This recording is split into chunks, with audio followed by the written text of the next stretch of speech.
कक्षा 9 के सभी छात्र एवं छात्राएं ध्यान दें। आज आपको इस वीडियो में जो आपके बचे हुए ऑब्जेक्टिव प्रश्न हैं उनका हल आपको बताया जाएगा। आपके जो पिछले वीडियो में आपके ऑब्जेक्टिव प्रश्न बताए गए उनमें आपको प्रश्न नंबर 9 तक का हल आप लोगों को बताया गया। आज आपको इस वीडियो में प्रश्न नंबर 9 के आगे यानी प्रश्न नंबर 10 से लेकर के प्रश्न नंबर 25 तक यानी जितने प्रश्न हैं आपकी इस किताब में 25 क्वेश्चन नंबर तक आपको आज इस वीडियो में बताए जाएंगे। तो कृपया आप सभी लोग इस वीडियो को पूरा अंत तक देखें और सभी प्रश्नों को विधिवत आप लोग समझें। और यदि आपको ये वीडियो अच्छा लगे तो वही कार्य आप करना ना भूलें, यानी कि लाइक भी करें, शेयर भी करें, कमेंट भी जरूर करें। इसी से तो आपकी अटेंडेंस पता चलती है कि आपने इस वीडियो को देखा है। और बेल आइकन भी जरूर दबाएं। अब हम देखते हैं इस प्रश्न नंबर 10 को। तो ध्यान पूर्वक देखें इस प्रश्न नंबर 10 को। कहता है यदि 2500 जूल कार्य करने में यानी कार्य W बराबर है 2500 जूल कार्य करने में किसी मशीन को 5 सेकंड लगता है, यानी स्मॉल t बराबर 5 सेकंड लगता है, तो हमसे ये पूछता है कि उसकी शक्ति क्या होगी। एक तरह से ये हमें एक सूत्र की सहायता से इसे हल करना है। तो हम लोग देखिए बच्चों सूत्र क्या जानते हैं पावर का, यानी शक्ति P बराबर W/T यानी P = वर्क अपॉन टाइम। तो ध्यान दीजिए जैसे ही हम इस फार्मूले का प्रयोग करेंगे तो 2500 बटे T का मान 5, जैसे ही हम इसमें भाग देंगे 25 यानी 500 वाट आपकी शक्ति का मान 500 वाट। अब आप देखिए इसमें कोई है ऑप्शन, तो आपको वाट में तो कोई नजर नहीं आ रहा, तो किलोवाट में विचार करते हैं। तो किलोवाट के लिए 1000 से भाग दे देंगे, तो अब ये बदल जाएगा किलोवाट में। तो जैसे ही भाग देंगे तो इसमें आ जाएगा 0.5, भाई 10 पंचे 50, तो 0.0 आगे 0 बढ़ाओगे तभी तो 50 होगा, तो 0.5 किलोवाट हमको हल करने से मिला। अब हम ये देखते हैं कि कौन सा विकल्प हमारा सही है। विकल्प नंबर डी। तो आप ध्यान रखें इस प्रश्न का विकल्प नंबर डी सही है। अब हम प्रश्न नंबर 11 की बात करेंगे। तो जब प्रश्न नंबर 11 हम पढ़ेंगे तो कहता है शक्ति का मात्रक बताओ। तो देखो हम लोग जानते हैं शक्ति P बराबर यानी W/T, तो जूल हो गया कार्य का मात्रक, T से हो गया सेकंड, तो जूल प्रति सेकंड या वाट। तो 11वें क्वेश्चन में हमको वाट तो कहीं नजर नहीं आता, लेकिन जूल प्रति सेकंड जरूर नजर आता है, तो ये आपका बी नंबर में है। तो आपका प्रश्न नंबर 11 का विकल्प नंबर बी सही है। आगे बढ़ते हैं। कहता है प्रश्न नंबर 12 में निम्नलिखित में कौन सा शक्ति का मात्रक नहीं है। तो अब आप जरा ध्यान दें अपनी किताब में शक्ति का मात्रक अश्व शक्ति भी है, वाट भी है, जूल प्रति सेकंड अभी आपने 11वें प्रश्न में देखा, जूल सेकंड नहीं है। यानी आपके प्रश्न नंबर 12 में जो आपका ये विकल्प नंबर डी है यही है जो आपके प्रश्न का आंसर है। और कहता है कि प्रश्न नंबर 12 में कौन सा शक्ति का मात्रक नहीं है। ध्यान से सुनना बच्चों, इसमें आपसे नेगेटिव क्वेश्चन किया गया है, यानी ये नहीं पूछा जा रहा कि कौन सा मात्रक शक्ति का है, बल्कि ये पूछा जा रहा है कि कौन सा मात्रक शक्ति का नहीं है। तो अश्व शक्ति भी होता है, वाट भी होता है, जूल पर सेकंड भी होता, क्या नहीं होता, जूल सेकंड। तो वही ऑप्शन हमें टिक करना है। फिर देखिए कार्य का जो प्रश्न नंबर 13 है, कहता है कार्य का यमकीय पद्धति में मात्रक बताओ। तो देखो जूल हो या न्यूटन मीटर, तो इस आधार पर तो हमें आगे बढ़ने की जरूरत ही नहीं है। हमें प्रश्न नंबर 13 का कौन सा विकल्प सही कर देना है? ए नंबर। चलिए, तो इस तरह से हमने प्रश्न नंबर 10, 11, 12, 13 का एनालिसिस देखा। अब हम देखते हैं प्रश्न नंबर 14। प्रश्न नंबर 14 क्या है? अधिकतम कार्य के लिए बल तथा विस्थापन के बीच कोण। तो देखिए, कार्य W बराबर सूत्र क्या होता है? F S cos theta. तो चूंकि कास थीटा की अधिकतम वैल्यू क्या होती है? कास थीटा की अधिकतम वैल्यू यानी या कास थीटा का अधिकतम मान कह दें तो +1 है। कितना है? +1। तो इसलिए कास थीटा बराबर +1 कब मिलेगा? जब कास 0 हो। तो कोण क्या हो जाएगा? थीटा बराबर 0 अंश। यानी यदि कहीं बल तथा विस्थापन के बीच का कोण क्या है? 0।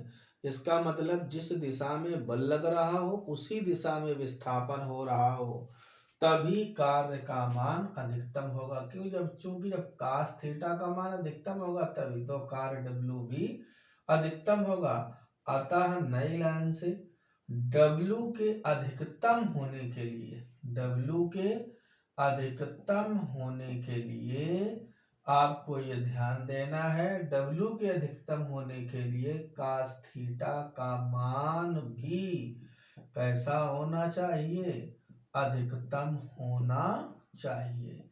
तो इस आधार पर पता चलता है क्या कि इनके बीच का कोण क्या हो? 0 अंश। तो तब ये 0 जब होगा तो कास 0 होगा, कास 0 होगा तो उसका मान +1। यही कास थीटा की अधिकतम वैल्यू है।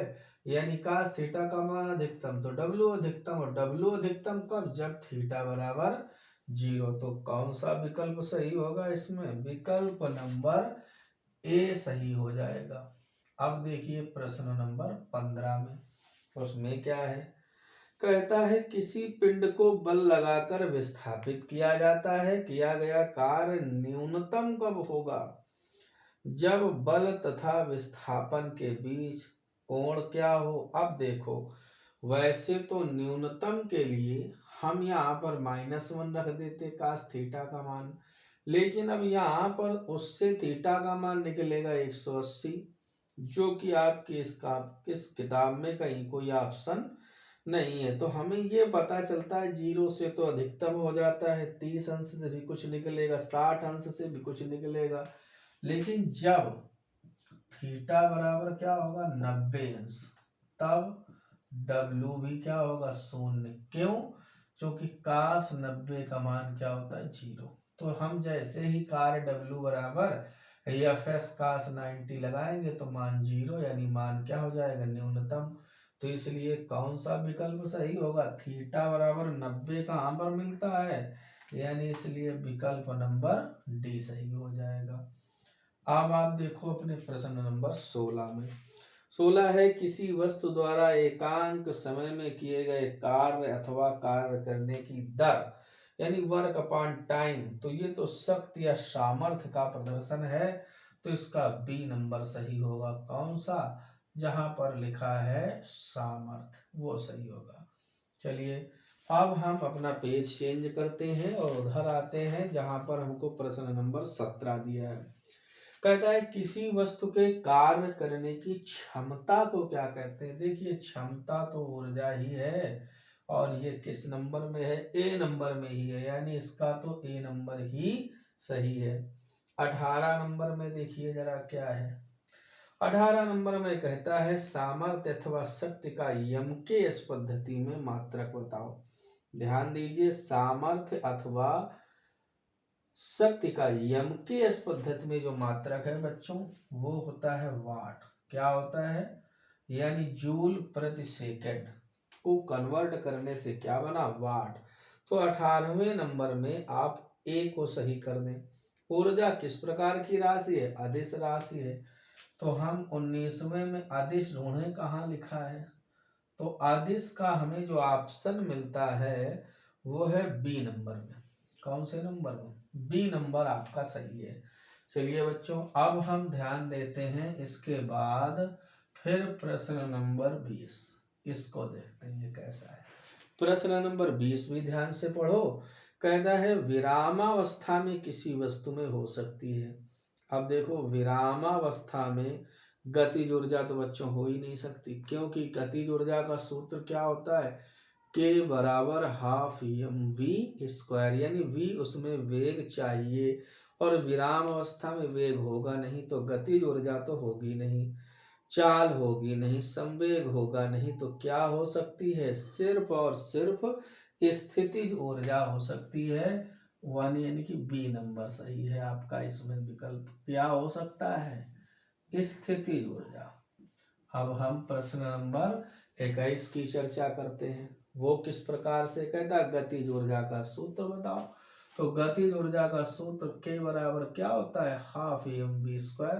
तो अब हम इसमें देखें कि कहीं पर हाफ एम वी स्क्वायर है, तो हमको मिला हाफ एम वी स्क्वायर के लिए हमको सी नंबर विकल्प मिलता है। कौन से नंबर में, सी नंबर में, कोई बात नहीं, रख लेंगे। फिर हम ध्यान दें इसके बाद 22 नंबर क्वेश्चन क्या है।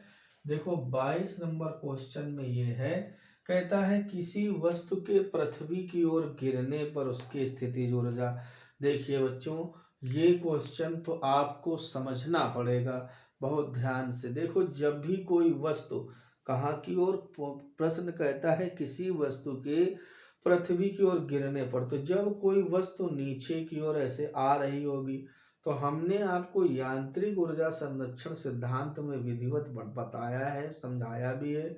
आप उस वीडियो को जितनी बार देखेंगे उतनी बार कुछ न कुछ नया पाएंगे, और वो इतना महत्वपूर्ण वीडियो है कि आपकी क्लास में तो है ही, और बड़ी कक्षाओं के लिए भी अत्यंत महत्वपूर्ण है। तो हमारे कहने का तात्पर्य ये था कि आप सभी लोग उस वीडियो को जब ध्यान से देखेंगे तो उसमें ये पाएंगे कि जब कोई वस्तु ऊपर से नीचे गिरती है तो उसकी हाइट यानी एच का मान घटता जाता है, और जब एच का मान घटता जाए तो सूत्र क्या होता है स्थितिज ऊर्जा का, यू बराबर एम जी एच। तो जब एच घटेगी तो यू भी घट जाएगा, ये ध्यान रखना। और जब h बढ़ेगी, अगर कोई वस्तु ऊपर जा रही होगी तो स्थितिज ऊर्जा बढ़ेगी, फिर गतिज ऊर्जा घटेगी। अब नीचे जाने में स्थितिज ऊर्जा अगर घटेगी तो गतिज ऊर्जा बढ़ेगी, क्योंकि दोनों का योग सदैव नियत रहता है। तो प्रश्न का जो हमारे विकल्प होगा वो प्रश्न नंबर 22 में इस तरह से होगा कि किसी वस्तु के पृथ्वी की ओर गिरने पर उसकी स्थितिज ऊर्जा क्या होगी, घटेगी। अब हमें ये देखना है बेटा कि इसका विकल्प कौन सा सही है, घटेगी में तो बी नंबर सही हो जाएगा। अब देखते हैं प्रश्न नंबर 23 क्या है। जब कोई वस्तु, देखो वही बात आ गई कि पृथ्वी से ऊर्ध्वाधर कहाँ की ओर फेंकी जाए, ऊपर की ओर। तो देखो हमें पता है जब ऊपर फेंकेंगे तो एच बढ़ती जाएगी, यानी ऊंचाई। तो क्या बढ़ती जाएगी, स्थितिज ऊर्जा। तो सीधी सी बात है, जब स्थितिज ऊर्जा बढ़ेगी तो गतिज ऊर्जा घटेगी। तो अब इसमें क्या होगा, गतिज ऊर्जा का मान घटेगा। प्रश्न इस प्रकार से है 23 कि जब कोई वस्तु पृथ्वी से ऊपर की ओर फेंकी जाए तो उसकी गतिज ऊर्जा घटेगी। विकल्प देखते हैं भाई कहीं है, हाँ इसका विकल्प नंबर बी सही होगा, यानी 22वें में भी बी सही होगा और 23वें में भी बी सही होगा। 24वां क्या है, जब कोई वस्तु पृथ्वी की ओर गिरती है अथवा पृथ्वी से ऊपर फेंकी जाए तो उसकी कुल ऊर्जा नियत रहती है, यानी 24 नंबर का हमारे जवाब क्या होगा, नियत रहती है। नियत रहती है, नियत या स्थिर, जो भी आप कह पाए, दोनों विकल्प आपके सही हैं। तो इसमें कौन सा नंबर मिलेगा, इसका तो सी नंबर सही हो जाएगा।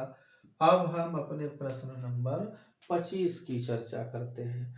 यदि किसी पिंड के वेग को क्या कर दिया जाए, दुगना कर दिया जाए, तो कहता है उसकी गतिज ऊर्जा कितनी हो जाएगी। कोई दिक्कत नहीं, सूत्र क्या जानते हैं, के बराबर हाफ एम वी स्क्वायर। तो ध्यान दीजिए शर्तानुसार नई गतिज ऊर्जा के बराबर हाफ एम वी की जगह दुगना करा दिया तो हाफ एम वी स्क्वायर यानी 4v स्क्वायर तो हाफ mv² और इनटू में लगा दिया 4। तो ध्यान दीजिए जो नई गतिज ऊर्जा है वो 4 और यहाँ रख देंगे k, यानी 4 गुना हो जाएगी। कितने गुना हो जाएगी बच्चों? नई गतिज ऊर्जा 4 गुना हो जाएगी। तो ध्यान दें आपके इसमें कौन सा विकल्प आपका सही है। इसमें देखिए विकल्प नंबर डी सही है। कौन सा विकल्प सही है? तो हमने इन विकल्पी यानी बहुविकल्पी प्रश्नों का हल अब तक देखा और इसके सभी प्रश्नों का हल हमने प्राप्त किया। तो हमारे सभी प्रश्नों के विकल्पों का हल हमें मौजूद है। अब हम इन सभी प्रश्नों को अच्छी तरह से हल करेंगे और फिर हम अगले वीडियो में इसके आगे का पार्ट देखेंगे। धन्यवाद।